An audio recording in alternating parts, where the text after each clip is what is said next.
and the soil food web, soil food web system. Uh,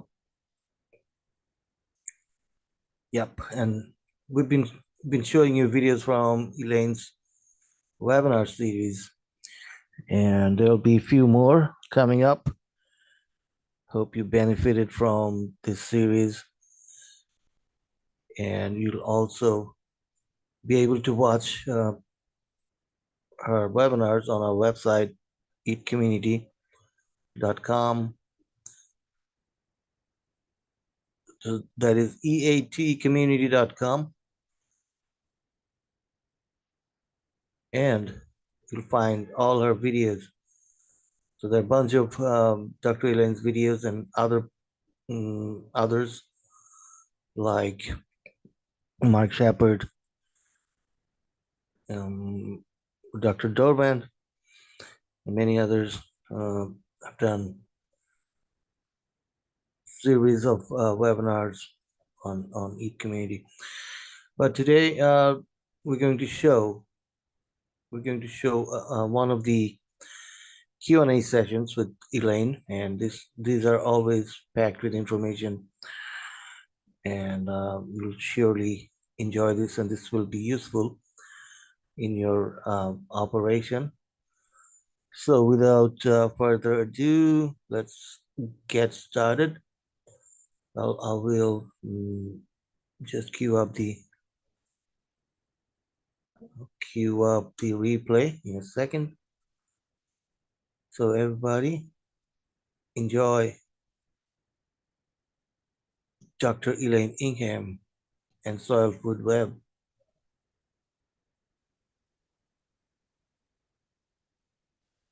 Now we are officially recording. Yeah.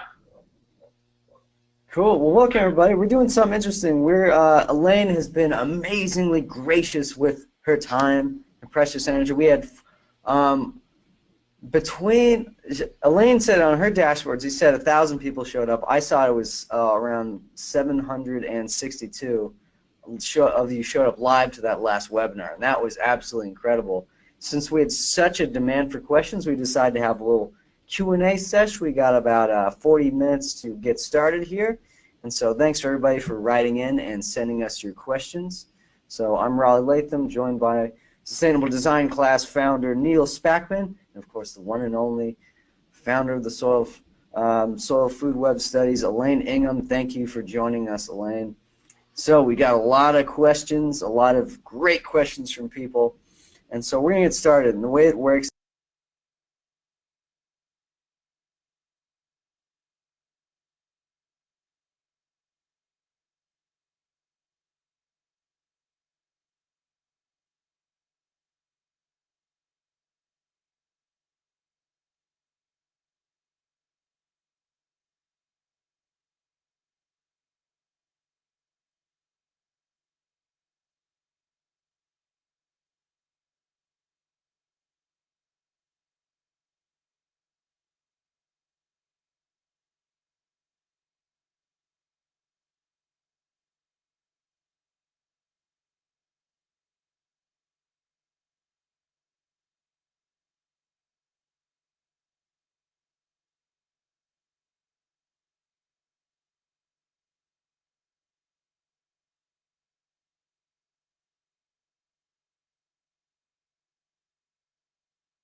is if you're here and your question was sent in beforehand, we're going to answer it. If not, we might have to move on.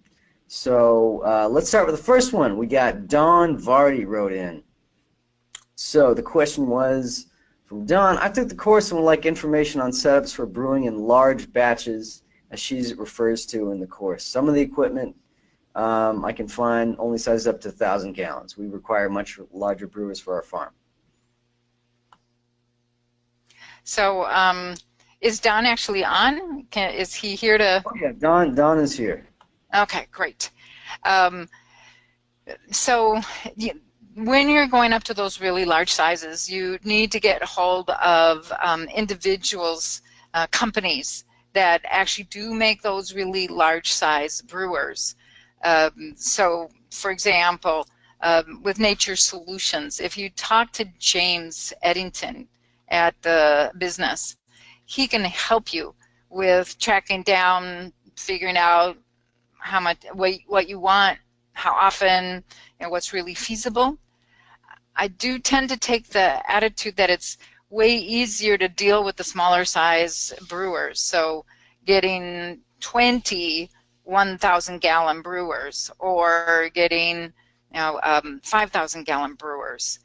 Those are a lot more readily available pre-made on the market. Typically, if you're going to make a 20,000 gallon brewer, you're going to have the people come out and build it on your property. But like James Eddington sells stainless steel brewers. He knows what needs to go into them. He knows how they're built, and so he could certainly answer those questions for you. So do we want to ask Don if he has any additional feedback for that? Don, if you're there, give us a little, you can give us a follow-up question if you have anything. Okay, Don says, I have a 20,000 gallon cone tank, just need the air system. Okay, definitely talk to James Eddington or Michael Lewis. He has a company called Synergy, and also here in California, in Santa Rosa, California. Either one of them, I'm pretty sure, could help you with the right size, air pump. And also, you want to think about how are you going to hold your compost. You've got to either have one really big bag, which is not going to work too well. You'll have to put an air sparger, a pipe with holes in it into that air bag, or you're going to want to use a lot of smaller baskets that the compost goes into, and you got to make certain that that aeration occurs in that system. It takes quite a few hours to get 20,000 gallons of water to start moving adequately through the system, and then you put your compost in, so you're getting extraction instead of compaction in those bags. So a couple of further questions that you're going to have to work with those guys to figure out the answer. Okay, so go on to the next question. Thank you, Don. Okay, so next question is from Sandy. I might have typed your name in wrong, so if you're not actually Sandy and this is your question, let me know in the question box and we'll get to it. Otherwise, we'll move on to some pasture management questions. So this is from Pam Davis. Pam, are you there? Yes, Pam, you're there. Okay, so Pam's question is, I would like to add compost to improve the pasture forage on 2 small ranches that are currently overgrazed and have poor forage. I'd like to know how to determine what kind of compost to add, promote better plant growth on both the ranch land, and how to time compost addition in relationship to seeding. Can you recommend how to choose a compost and compost tea, or can you recommend a consultant who can help figure it out? Well, what you want to do is first test your soil and find out what biology is there. And so either you learn to use the microscope, you take the online classes and you learn to use the microscope so you can do that yourself, or you send your samples in to one of the advisors who can do the microscope work, or you send it into one of the labs. And so if you're in the US, send it in to us here at Environment Celebration Institute, because we've got a lab on farm, or we'll find a close by advisor for you. I actually prefer doing that. So the time between you taking the sample and the sample gets to the person who's going to look at it, and then the speed at which the answer comes back to you should be just a couple days. So we want to set up that sort of interaction. So you find out as rapidly as possible what's missing in your soil, and therefore what you have to have in your compost. And then that helps you know which kind of compost. If you start making your own compost, we do a lot of work with small piles so that you can select for the indigenous local species and get things that are already attuned to your weather conditions, rather than going far afield and bringing in something that maybe isn't the right set of microorganisms for your crop, for your soil, for your conditions. So the advisor will help you search out and find a compost. If you don't want to buy any, where is there somebody locally making a good compost? And some parts of the country, quite a few places to go to get the really good compost that are exactly what you need for your land. Other parts of the country a little spotty, and you may have to get something from a little further away. So the consultants that we work with are, as soon as we've got our website revamped and it goes up, you'll be able to see the whole list of consultants and where they are. Right now, the way to do this would be just to email info@environmentcelebration.com and say, it sounds like you need an advisor, a consultant, and you would like to know who's closest to you, who can you work with. And so we'll answer that. You do need to tell us where you're located so that we can figure out who's the closest and the same kind of crop. Different advisors have focused in and work specifically with different kinds of crops. We have growers that work on corn, soybean, sorghum rotations in the Midwest of the United States, bananas, or apples, cherries up in the Pacific Northwest, or lawns and gardens in many, many different parts of the country.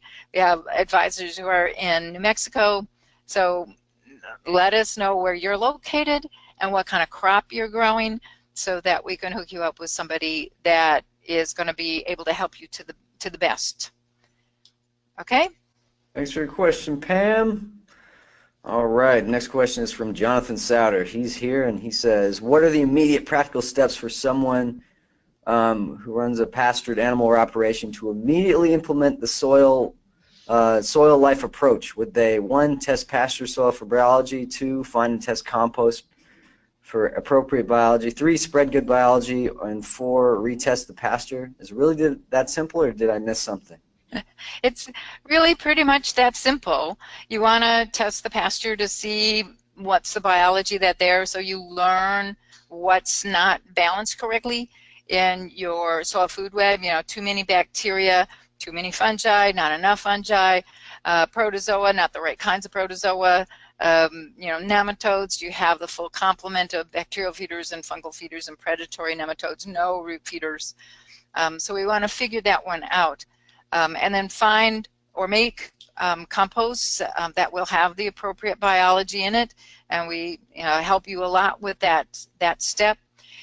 And then when you're spreading that biology, we want to know some things about your pasture or ag field or forest or orchard, whatever you're trying to grow.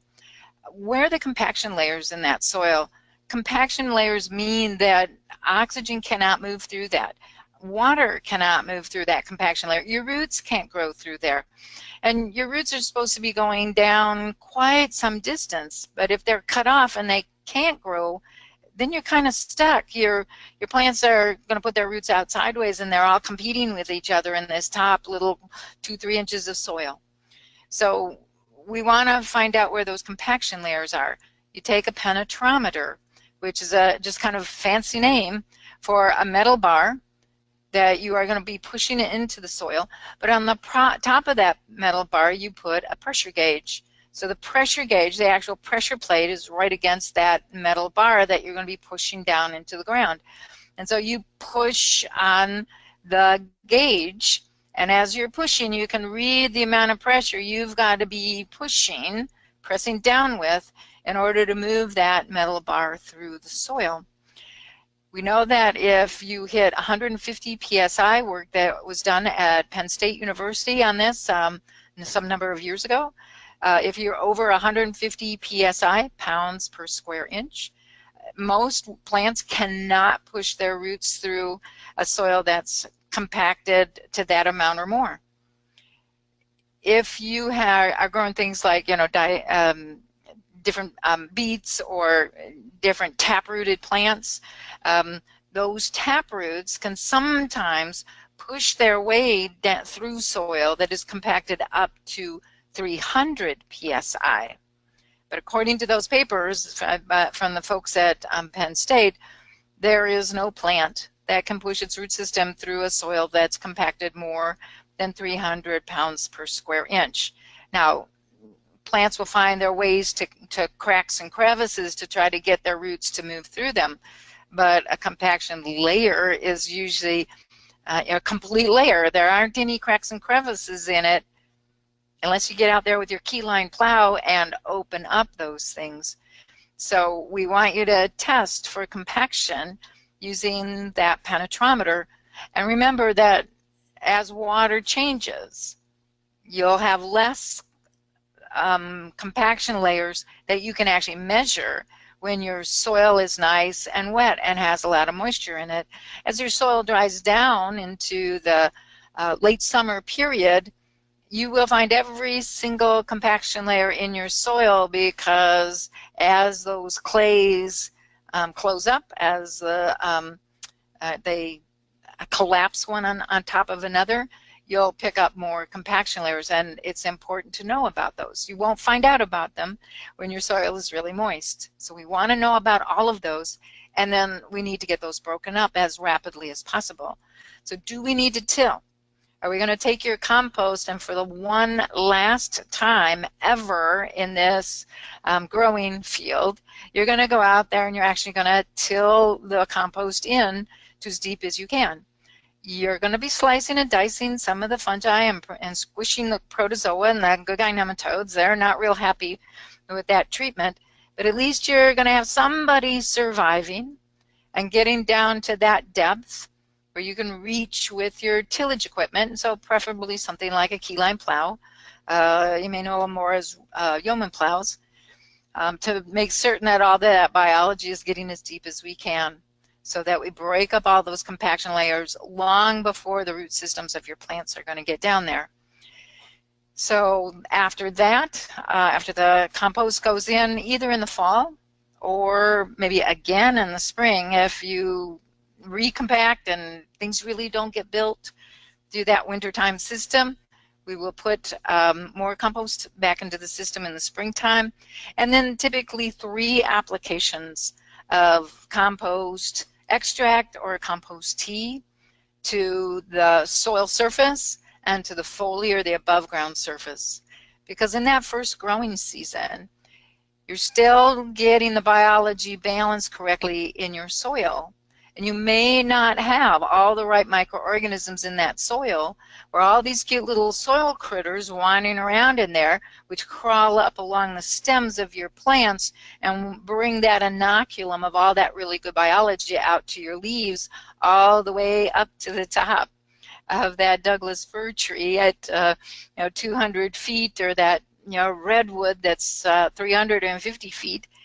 They'll bring all this biology all the way up there. Plus, all the flying insects that land on your ground and carry the inoculum wherever they land, the birds that do that, the lizards that run up your trunks, whatever your local creatures are. And so we want to understand that whole system so we can gauge how rapidly this conversion should occur. And during that time period, we should be retesting your pasture, retesting your agricultural fields to see if the biology has gotten to the point where you're good to go. You're not going to have the weeds. You're not going to have the water problems. We're going to reduce water use. We're going to not have the pests and diseases, and we're going to increase yields. So it is that simple. until you get down into the gory details. And that's where it can get to be a bit, how do we get those organisms into the system? Think about whether you have a lot of residues from toxic chemicals. How long have these toxic chemicals been applied, and which ones are they? If you've had lots of Roundup applied out in your field, we've got to do some special things to try to get rid of those Roundup residues and free the nutrients that Roundup has tied up in the soil. We're going to have some fusarium problems. So you need to know a history on your soil so we make sure that this is done as rapidly as possible.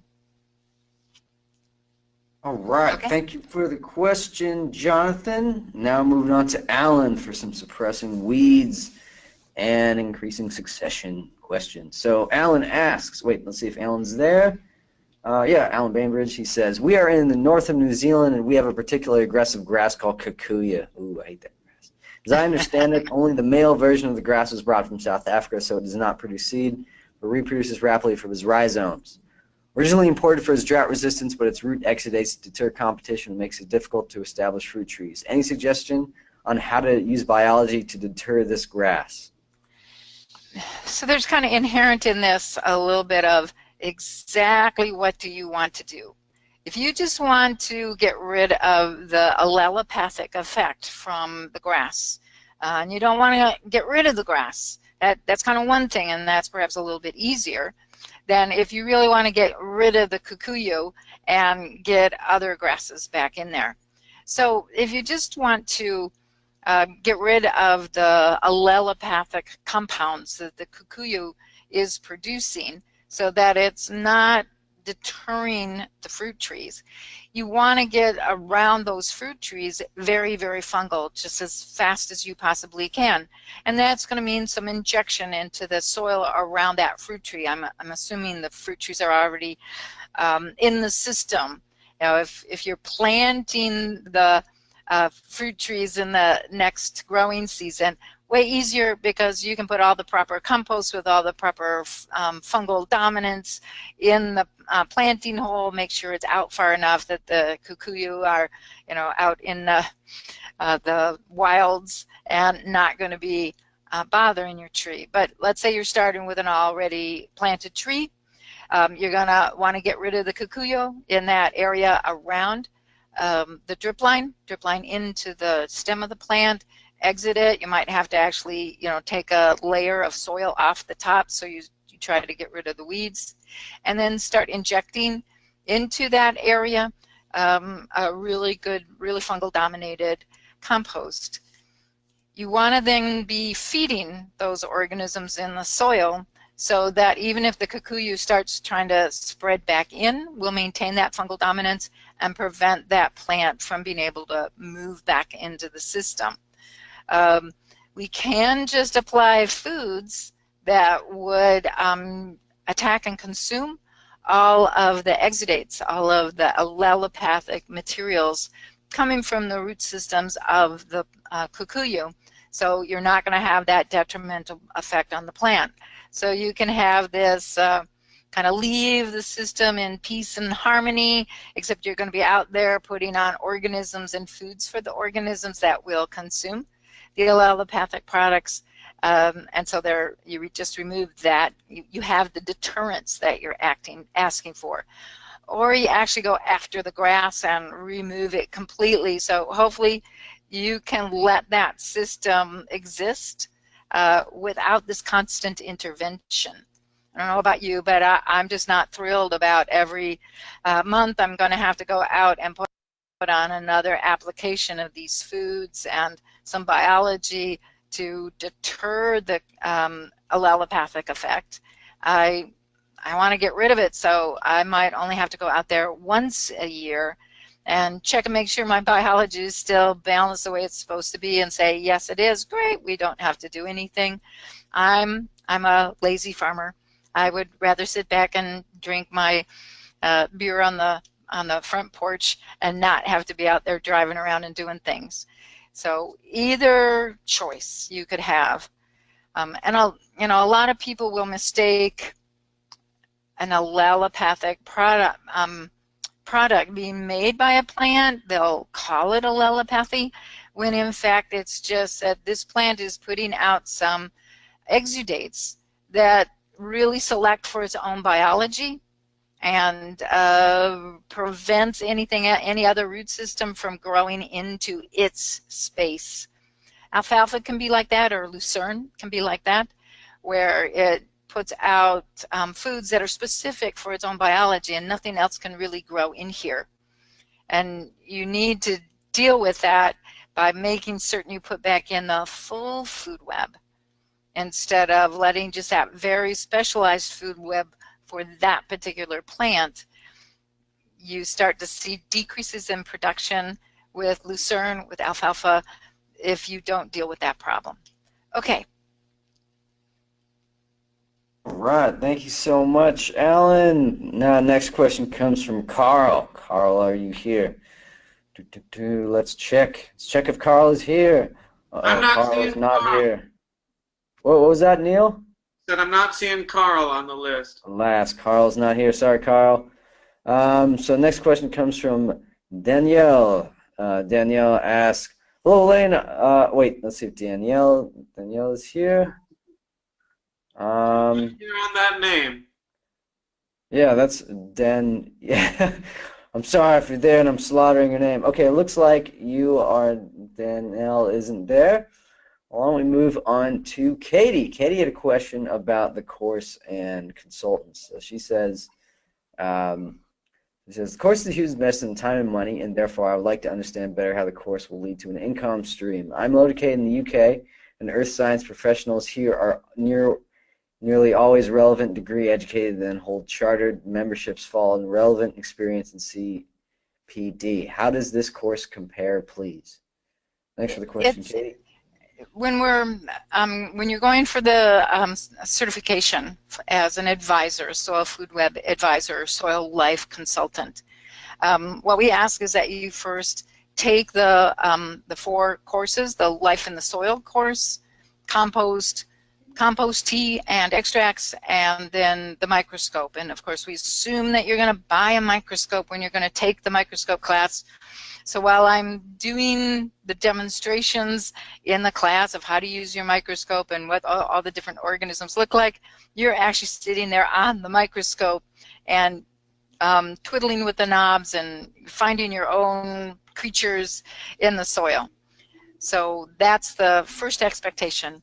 We expect that you will have on the quizzes that go along with each one of the lectures, which of course helps you gauge whether you understood that section. And of course it's going to be open book for the quiz. You can use all kinds of other you can use the transcripts that come with the lectures. So even though you can't go back and watch me talk in the lecture, you got the transcript. So it's real easy to, if you paid the least amount of attention, it's pretty easy to get 90% or better on those quizzes. I do expect, I always, being an old professor, I want you to think about this information and not just regurgitate it, not just be able to flip to the place in the transcript to find the answer. So there's places where you have to actually think and put together fact 1 and fact 2 and come up with a logical outcome. Not really difficult, but you do have to pay attention, and you got to think a little bit about what it means when this happens and that happens, and oh, of course, there's the right answer, not a problem. So we're expecting 90% completion or correct answers on all of those quizzes, and then you'll be invited to come on board as a Soil Food Web trainee.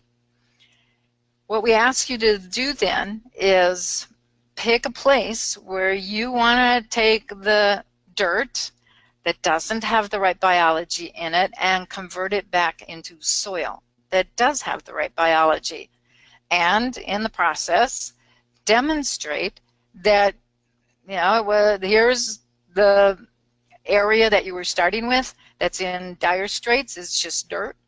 You probably have to do conventional agriculture to make that plant grow, and then show that you know how to convert that dirt back into soil. So now this plant grows and you get higher yields, less water, no weeds, all of these indicators that you know what you're doing. You can actually do this yourself. So as part of that process, we ask that you make a compost pile. You start with a standard recipe and you notice what didn't work so well. The temperatures didn't get high enough long enough. It went very, very anaerobic. Any one of the problems that can happen if you're not actually making real compost. You're not getting the microorganisms to grow in that pile. So you learn from that first pile, and you change your recipe, you change your management practices, and you start the second pile. And now almost always that second pile is going to be really close to exactly what you want to see. And then you fine-tune your third recipe, you make that third compost pile, and now everything comes out really, really well. We have you working with an advisor, so if you have any questions, you can ask. If you ask your advisor a question that they don't know how to answer, then your advisor can come back to me, and hopefully I'll have the answer to it, although I don't know everything. So yeah, there's always more to learn.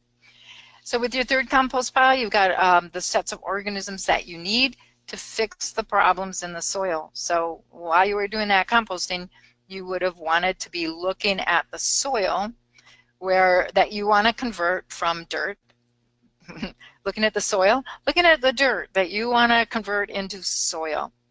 What are the needed organisms? So you start designing that compost pile to make certain that you're getting large numbers of those organisms that are missing in your dirt. So now you're going to make an extract.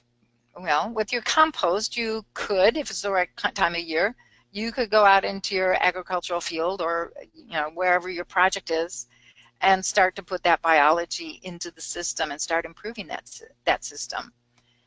So then you maybe make an extract. So we want you to do 3 extracts so you can improve each time so you get real good extract, be applying it.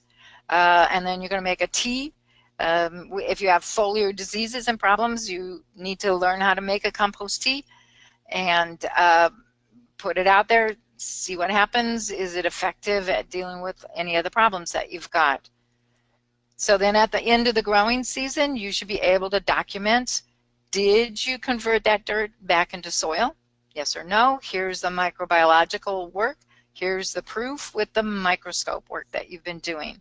And then the other markers of success, increases in yields, flavor of the fruit, nutrients in the fruit, all these, reduction in water use, weed problems, all of those you should be able to document have improved.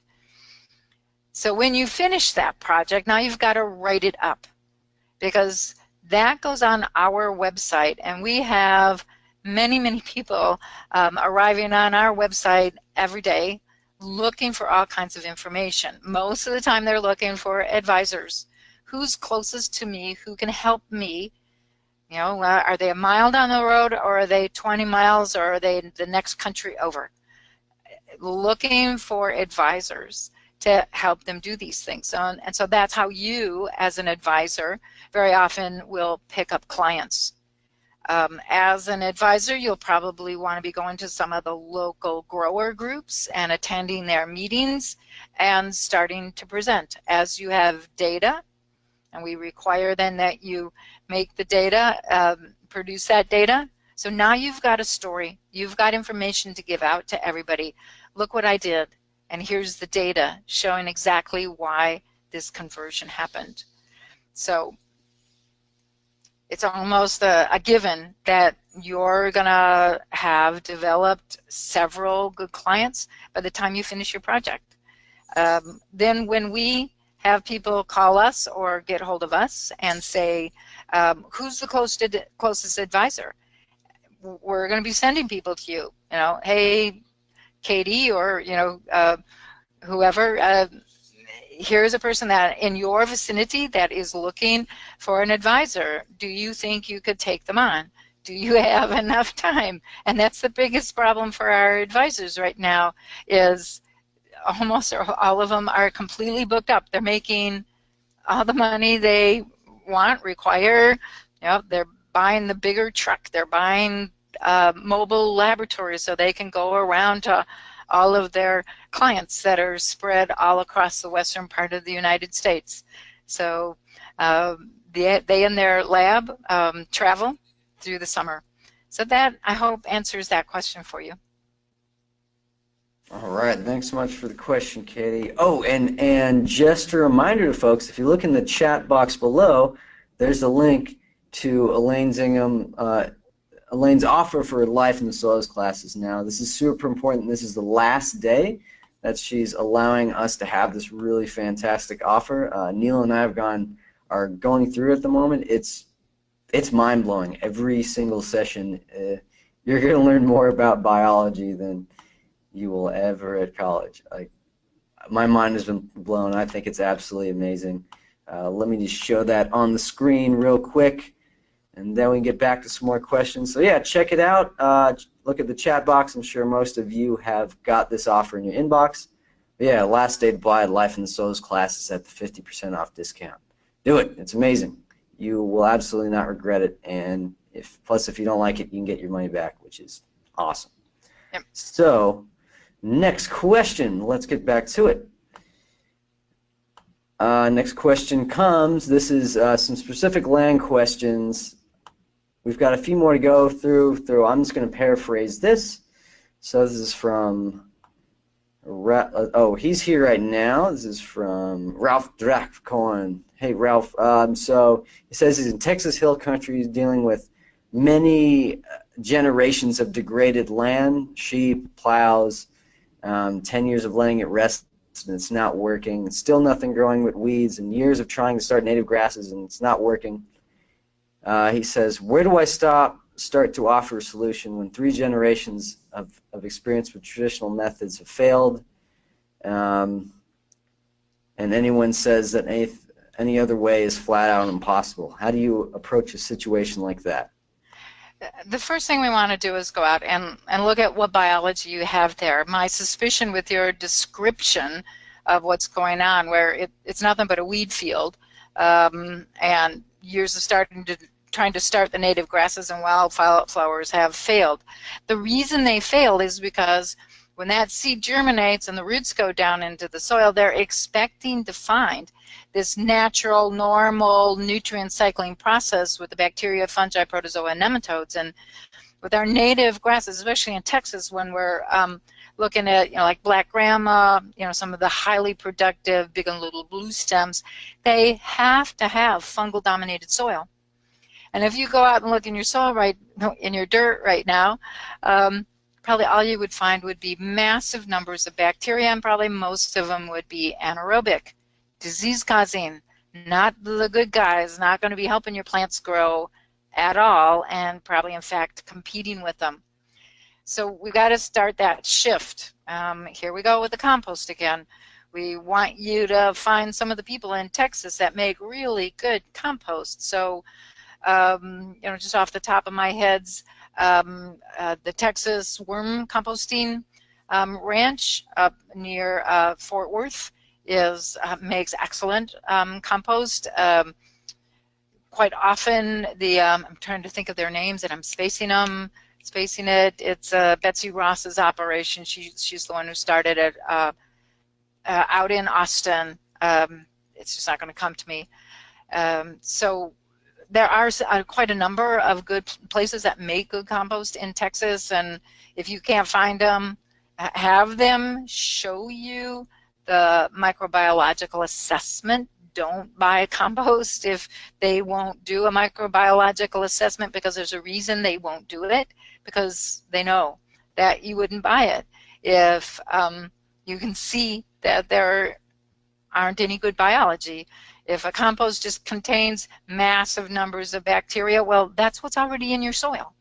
And why add insult to injury? So you want to find some really good compost. And now think about what's the best way to get it out. Lots and lots of rangeland, probably not going to be the way to go out and till all that rangeland. Kind of scary. So instead, what we'll often do is turn that compost into a compost tea and soak your bales of hay. Like in the winter when you go out to put hay out for your animals to eat in that winter time period, we want to soak that bale with hay, a bale of hay, with that really good set of microorganisms. Put it out, the animals eat it, it improves their digestive system. All of a sudden their rumen starts working better. And every time they poop, out the other end is going some of these really beneficial organisms, and then their hooves spread that biology all through the pasture. Everywhere they walk for the next 3 days, they are going to be spreading this really good biology. Then in the springtime, go in and overseed with seeds that have been soaked for about 5, 10, no more than 15 minutes in a really good compost tea with all of the organisms, making sure you've got the mycorrhizal fungi in there as well. And then you go and seed, so that as soon as that seed germinates and that root system comes out, all that really great biology is already on that root system. And so you don't have that situation where it just doesn't grow, it can't succeed, it's struggling, and the weeds overtake it. So as we can start converting that dirt back into a soil that has the proper balance of fungi and bacteria, the weeds can't compete, because the source of nitrogen is completely wrong for the weeds. And it's now finally, for the first time in how many years, finally the form of nitrogen is exactly what those native plants require. So let's have you go through that process, hook you up with an existing advisor and have you go through this process of converting your dirt back into soil and get that rangeland back to what it should be, highly productive grassland where you can run a set of cows and they are going to be the healthiest guys you've ever seen. So hope that answers that question. All right, thanks, Ralph. Hope that answered question well. Ooh, this is tough. We've only got 3 more minutes. Wayne Dorbin has an economic action team session on water at 4:45. So hopefully, I think we can get to one more question. Elaine, Okay. you reckon we can do that? Okay, so let's see if Elizabeth is here. She is not. So is Saneeth here? Yep, she's here. Okay, Saneeth is here. Saneeth asked, I believe she mentions that the best time to start inoculation is autumn in the U.S. What would be the best time to get started with inoculation in a tropical climate? Typically right at the end of the dry season, just before the rainy season's going to start. So get those seeds out there, get the compost out there, till the compost in if it's right the first time that you're trying to break up all those compaction layers. Otherwise, compost in that right before the rains start to happen, and then all through that rainy period, your organisms are going to just grow like crazy and do all these positive things for your plants. Okay. Oh, well, there we go. that was nice and quick. See, is Felicia here? She is not. So next question from Manos. Is Manos here? He's coming from Greece. Okay. Pretty late in Greece. Yeah, let's see if Wendy's here. Okay, Wendy. Oh, wrong Wendy. We got Wendy Campbell on the line, but not Wendy Aletha. So, alas, sorry about that, Wendy Aletha. All right, so I guess last question before we get on out of here. So a few of you typed in your questions here. I'm going to go to one of the early ones. Here's one from Janet Henderson. She asks, are you there, Janet? Yeah, okay. She asks, what is the best way to remediate soil that has grown GMO corn and soy on it? Is it worse than compacted clay soil? You have some genetic material in that soil now that people are showing that it can move into the root system and start altering non-GMO crops. So what we want to make certain is that your soil has all of this good food web in it, so those GMO genetic sequences will be decomposed and gotten rid of. When I was a chief scientist at Rodale, we did one round of compost where we knew we had GMO residues in there. We purposely made sure that we put the GMO residues in there. We know how much. We could do the, you know, what was the concentration of the DNA sequences at the beginning of the composting process. And then we composted correctly with fully aerobic, getting the temperatures up, turning right on time, getting this whole food web up and functioning. And at the end of the composting, when the temperatures came back down to ambient conditions, we tested again for those genetically engineered sequences. None of them could be found. They were gone. So if we can get that biology back into your soil where GMO crops have been grown, we can get these really beneficial aerobic organisms to completely decompose those DNA sequences, and you no longer have to worry about having that, you know, leftover surprise little factor of the GMO DNA sequences getting into your current crop. So there's a way we can solve that problem. All right, that was a great question to end on, because glyphosate farms are a freaky business.